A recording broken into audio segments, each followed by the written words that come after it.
నా బిడ్డ, ఆశలు చెదిరిపోయిన క్షణాల్లో రాత్రి నిద్ర కూడా భయంగానే మారిపోతుంది. నీవు లోలోపలే కుమిలిపోతున్నావని నాకు తెలుసు.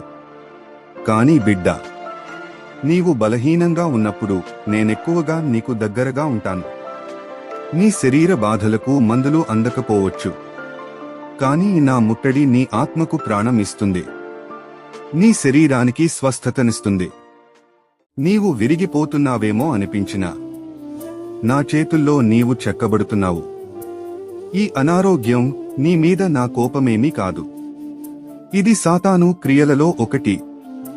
ఇది పూర్తిగా ముగియకముందే నేను నీకు ఒక కొత్త శక్తిని ఇస్తాను. నిన్ను మళ్లీ నడిపిస్తాను. ఈ బాధ నిన్ను మార్చే మార్గం మాత్రమే. నేను నిన్ను విడిచిపెట్టే పరిస్థితి కాదు. నీవు మళ్లీ లేస్తావు, నాతో కలిసి నడుస్తావు.